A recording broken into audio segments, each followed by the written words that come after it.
सुनते हैं दोस्तों आज की कहानी। किसी गांव में एक रामलिंगम नाम का एक किसान अपने परिवार के साथ रहता था। रामलिंगम का एक सुखी परिवार था, लेकिन दुर्भाग्य से किसी बीमारी की चपेट में आकर उसकी पत्नी भगवान को प्यारी हो गई।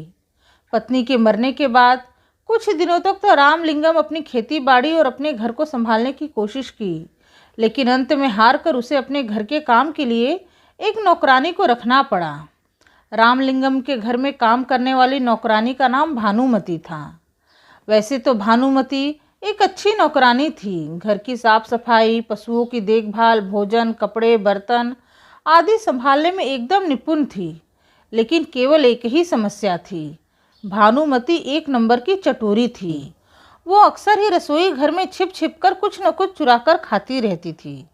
रसोई घर के सामानों की ज़्यादा खपत को देखकर रामलिंगम को भानुमती पर शक हुआ। उसने भानुमती पर एक दो दिन नज़र रखी और उसे रसोई में रखी मिठाइयों को चट करते हुए रंगे हाथों पकड़ लिया।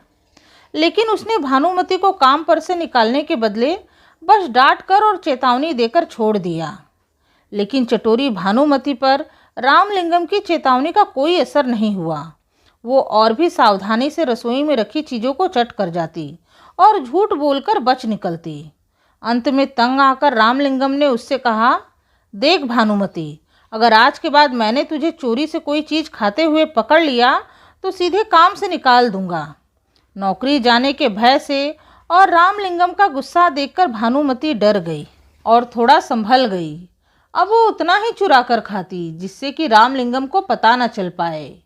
एक दिन की बात है, रामलिंगम बाजार से अच्छी किस्म के जहांगीरी आम खरीद कर लाया और अपने एक दोस्त हरिया को भी आम खाने की दावत दे दी। घर पहुंचकर भानुमती को बुलाकर बोला, देख, इन आमों के छिलकों को अच्छी तरह उतार कर टुकड़ों में काट दे। जब हरिया आएगा तो हम दोनों दोस्त मज़े से आम खाएंगे।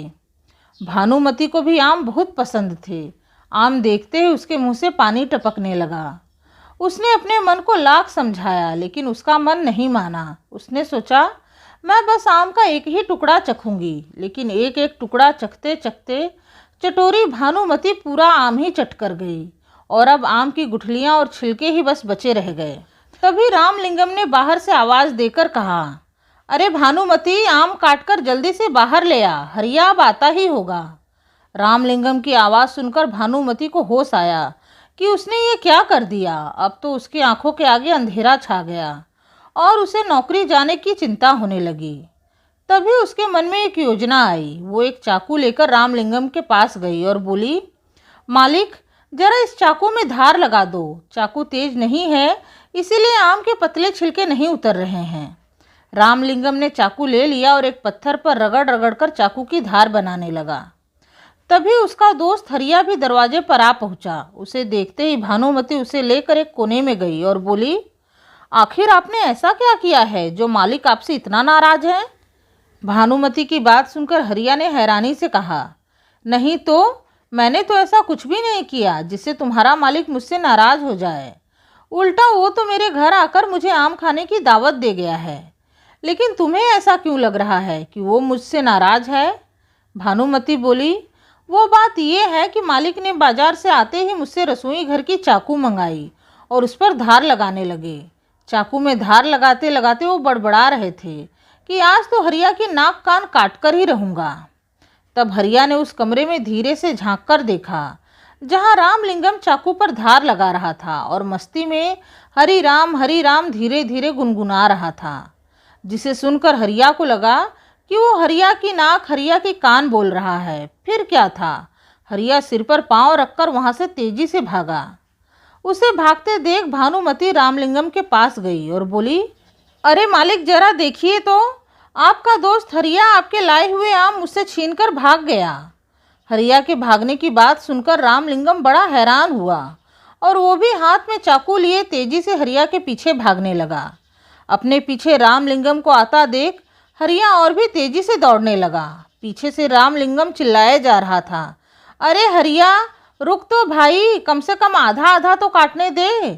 हरिया को लगा कि रामलिंगम आधी आधी नाक कान काटने के लिए कह रहा है।